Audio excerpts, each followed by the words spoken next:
bienvenue. Continuons notre voyage dans le passé et revisitons l'actualité de l'arcade aux États-Unis de 1979.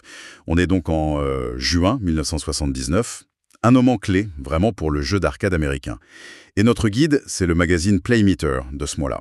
Une vraie mine d'or pour comprendre ce qui se passait. Alors, l'idée aujourd'hui, c'est de voir un peu ce que faisaient les gros constructeurs, les nouveautés techniques, les stratégies, mais aussi les galères, les défis de l'époque. Et on va essayer de raconter ça avec quelques petites anecdotes sympas tirées du magazine. Prêt à plonger ? Allez, on commence par les poids lourds. Qui domine la scène en ce début d'été 79? Difficile de passer à côté de Bally. Ils font pas mal de bruit avec Paragon, c'est leur premier flipper super size. Ah oui, super size, c'est-à-dire plus large que d'habitude, c'est ça? Avec plus de place sur le plateau ? Exactement, avec cette fameuse Valley of Demons, 4 cibles tombantes alignées. C'est assez marquant visuellement, j'imagine. Et c'est pas tout. Il capitalise à fond sur la science-fiction avec Star Trek. Un succès énorme, numéro 1 des flippers dans Playmeter en juin 96. Et il prépare déjà un flipper Kiss. Côté business, c'est l'euphorie totale. Revenu plus 23%, bénéfice net plus 34% au premier trimestre. Ils divisent même l'action. C'est fou. Et ils ont aussi leur casino à Atlantic City via Park Place. Une vraie diversification. Oui, et leur flipper Playboy qui continue de bien marcher. Le classement Playmeter est d'ailleurs assez parlant pour Bally. Ah oui, c'est impressionnant. Star Trek numéro 1, Lost World 3e, 8-Ball 4e, Matari 5e. Ils occupent quasiment tout le haut du classement. En face, la réponse de Williams est intéressante aussi. Ils frappent très fort avec Flash. Ils le décrivent eux-mêmes comme le jeu le plus réussi de leur histoire. Et qu'est-ce qu'il a spécial, ce flasher? Apparemment, c'est le son. Un système triple son et un background sound. Un son d'ambiance permanent qui a beaucoup marqué les joueurs. D'ailleurs, il est juste derrière Star Trek, numéro 2. D'accord.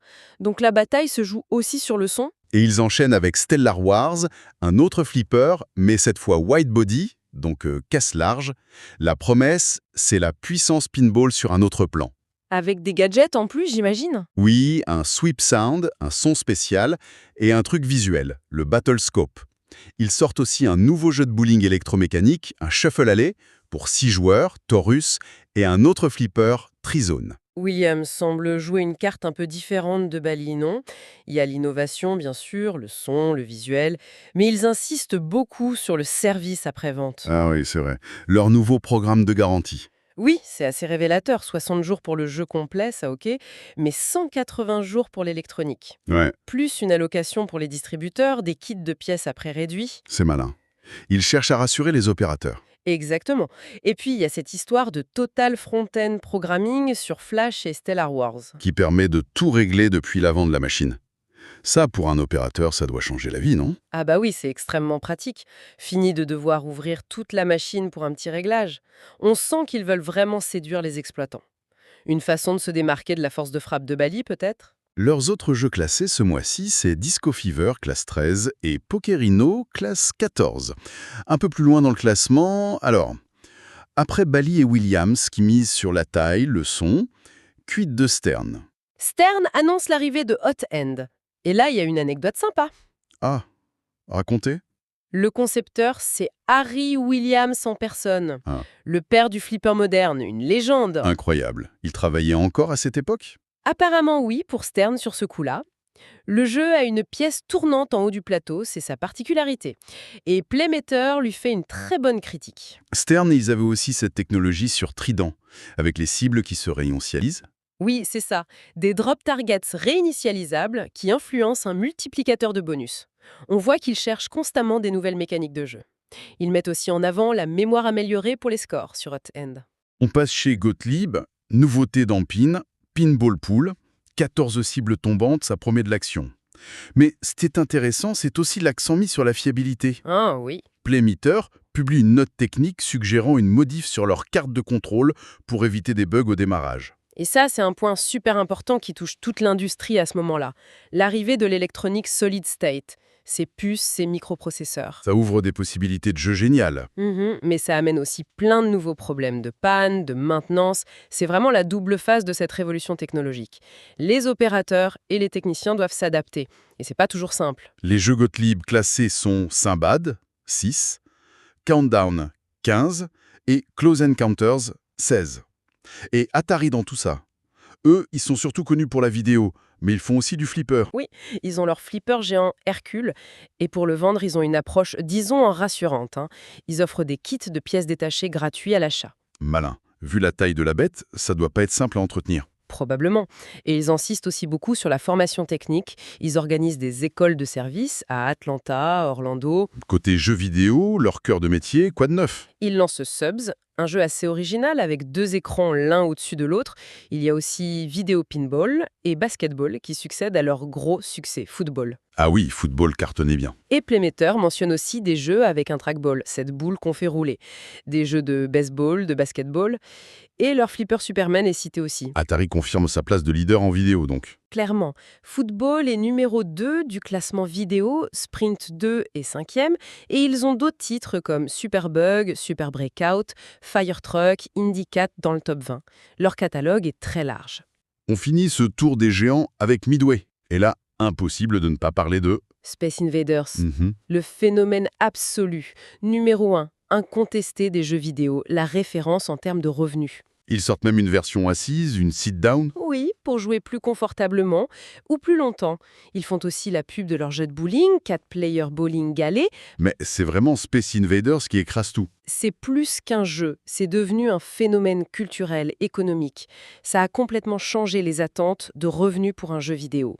Midway place aussi ses classiques Seawolf, 11e, et Seawolf 2, 10e, dans le classement. Ils savent capitaliser. Bon, on a fait le tour des mastodontes. Mais ce qui est intéressant en juin 79, c'est qu'il n'y a pas que. D'autres entreprises commencent à sérieusement montrer les muscles. Ah oui, absolument. Et l'exemple le plus frappant, c'est sans doute Sega. Sega, qu'est-ce qu'ils annoncent? Des résultats financiers records pour leur 3e trimestre fiscal. Et les chiffres sont, étourdissants. Ah oui, Les revenus passent de 9 millions de dollars l'année d'avant à 24,3 millions.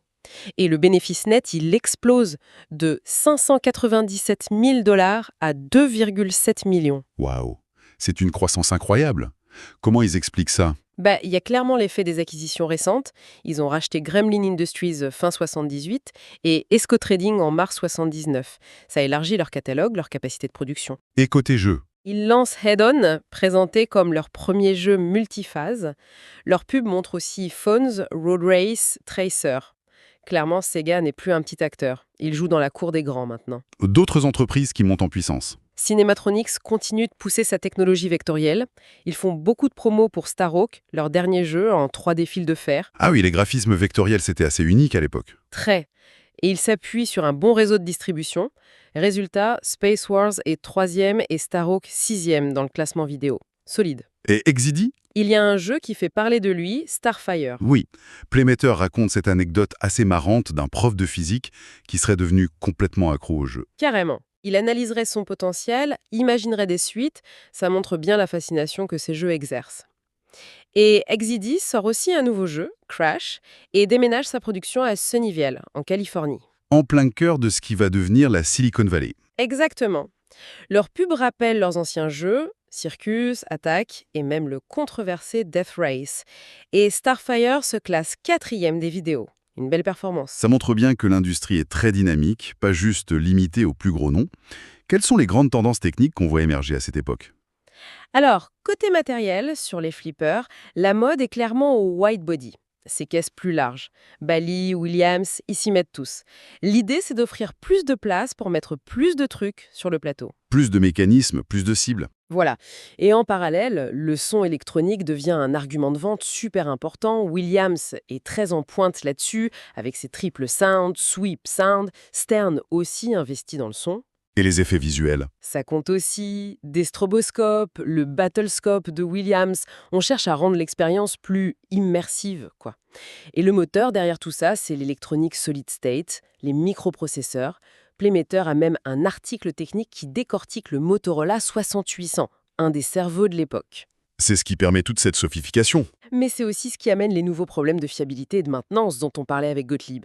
C'est le grand paradoxe de 79. Et au niveau du jeu lui-même, du gameplay, qu'est-ce qui évolue? La programmation devient plus fine. On voit apparaître des fonctions comme le front-end programming de Williams, qui donne plus de contrôle aux opérateurs pour ajuster les jeux. Sans avoir à ouvrir la machine, c'est ça? C'est ça. Et la mémoire s'améliore aussi.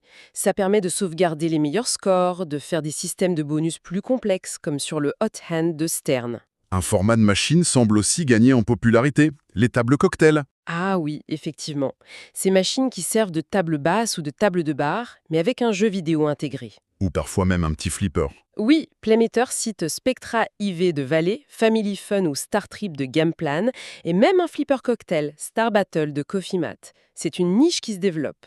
Et pour l'anecdote, qui résume bien l'ambiance, la couverture de Playmeter de juin 79 montre un crayon laser, appelé The Force. L'ombre de Star Wars est partout. C'est clair. La science-fiction infuse tout. Les titres des jeux, Star Trek, Stellar Wars, Space Invaders, Star Hawk, Starfire, les thèmes, et même les goodies comme ce crayon. L'espace, ça fait vendre en 79. Mais bon, derrière cette façade brillante, cette course à la technologie, il y a des défis bien réels pour l'industrie.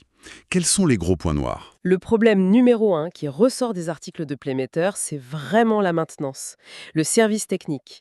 L'électronique solid state, ça déroute beaucoup de techniciens habitués à l'électromécanique. C'est perçu comme plus compliqué, plus abstrait. Oui, voire intimidant.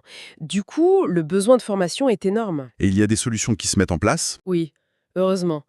Le magazine parle d'écoles spécialisées comme à Las Vegas, la MOA, l'Association des opérateurs, organise des formations itinérantes. Et les fabricants eux-mêmes, comme Atari, montent leurs propres écoles de service. Il y a même des cours par correspondance. On essaie de combler le retard. Mais la formation, ça ne règle pas tout. Sur le terrain, c'est quoi les galères concrètes? Un souci qui revient souvent, c'est la documentation technique. Obtenir des schémas clairs, complets. Certains fabricants utilisent des codes propriétaires. C'est un casse-tête pour les techniciens. Je vois. La fiabilité des connecteurs est aussi critiquée dans un article. L'auteur donne même des conseils pour dompter ces petits diables. C'est très parlant. Et cette différence de garantie entre flipper et vidéo, 6 mois pour un flipper, mais seulement 90 jours pour une vidéo neuve. Oui, ça pose question. Et puis il y a ce témoignage d'un technicien, Jim Caloret, qui est assez direct. Qu'est-ce qu'il dit? Il critique un peu la déconnexion entre les ingénieurs R&D dans leur bureau et la réalité du terrain. L'exemple typique, le problème de la boisson renversée sur la machine. Ah oui, le cauchemar de l'opérateur. Exactement. Un truc banal dans un bar, mais pas toujours prévu à la conception. Il pense aussi que les opérateurs devraient mieux équiper et former leurs techniciens pour rendre le métier plus attractif et efficace. On voit d'ailleurs des outils spécialisés mis en avant dans le magazine. Oui, le Untron Tracker pour aider à tester les composants, ou le système Signature 2 de CourseCache pour l'analyse logique des cartes. La recherche de solutions diagnostiques est vraiment une préoccupation centrale. Et à côté de ces défis techniques, il y a une grosse bataille juridique qui se prépare. Tout à fait. L'AMOA, l'Association des opérateurs, est en guerre contre le Copyright Royalty Tribunal. Le problème, c'est une réglementation qui voudrait les obliger à fournir la liste de tous les endroits où sont installés leurs jukebox. Et ils craignent que ça s'étende aux jeux d'arcade. Exactement. Et le problème, c'est que ces listes, c'est leur fonds de commerce. C'est confidentiel. Donner ça, c'est donner une carte au trésor aux concurrents, en gros. C'est exactement ça. Aux concurrents jugés déloyaux, les rip-off artists, comme dit l'éditeur de Playmeter, des gens qui pourraient aller démarcher directement les emplacements en court-circuitant les opérateurs établis, souvent avec du matériel de moins bonne qualité, sans service. C'est quand même ironique. Une loi sur le copyright qui menace le secret des affaires. C'est perçu comme une menace vitale pour leur modèle économique. La MOA estime que ça pourrait leur coûter plus de 100 000 $ en frais de justice. Ils ont déjà récolté la moitié, mais ils lancent un appel urgent à toute l'industrie pour les soutenir. Un enjeu énorme, effectivement. Bon, avant de conclure, un petit coup d'œil rapide sur d'autres infos du secteur en juin 79. On voit passer d'autres noms, US Billiards avec The Driver, Vector Beam avec Speed Freak, l'Espagnol Playmatic, Allied Leisure avec Disco 79, Gameplal qui annonce Sharpshooter, Coffee Mat et son flipper cocktail Star Battle. Et Nintendo, on en parle un peu. On commence à les voir aux États-Unis. Alors là, c'est presque drôle avec le recul. La seule unique mention de Nintendo dans tout ce numéro de Playmeter, c'est dans les petites annonces. Ah bon? Oui, quelqu'un cherche à revendre des jeux Nintendo d'occasion. Wild Gunman, Shooting Trainer, Skyhawk, c'est tout. En juin 1979, Nintendo est un fantôme sur le marché arcade américain. C'est fou de se dire ça aujourd'hui. Ça montre comme les choses ont changé vite. C'est clair. Sinon, l'industrie vit au rythme des salons professionnels, celui de l'Ohio, l'ICMTS à New York. Et on prépare déjà la grande expo AMOA de novembre à Chicago. On rappelle les classements pléméteurs de juin. Vidéo. Premier Space Invaders, Medway. Deuxième Football, Atari. Troisième Space War, Cinematronics. Et Flipper. Premier Star Trek, Bali. Deuxième Flash, Williams. Troisième Lost World, Bali. Et dernière petite info, le président d'AERA Service, une grosse boîte de distribution automatique, va recevoir la médaille du Premier ministre israélien. Ça montre que l'industrie est connectée. Donc, pour résumer ce mois de juin 79, on a une industrie américaine de l'arcade qui bouillonne. Technologiquement, c'est l'âge d'or des flippers widebody, la course au son électronique, la généralisation des microprocesseurs. Une vraie effervescence. Commercialement aussi, forte croissance, des acteurs comme Sega qui grandissent très vite grâce aux acquisitions et les leaders qui dominent. Mais, Il y a un mais. oui, il y a un revers. La complexité technique pose d'énormes défis de maintenance aux opérateurs. Ça coûte cher, c'est compliqué. Et puis il y a cette bataille juridique pour protéger leurs infos commerciales qui est vue comme vitale. Tout ça nous amène à une réflexion pour finir. On voit cette course folle à l'innovation chez les fabricants. Des machines toujours plus grosses, plus complexes, plus chères. Hercules, Paragon, Stellar Wars. Et de l'autre côté, les opérateurs qui rament avec les pannes, les coûts de maintenance, cette menace légale.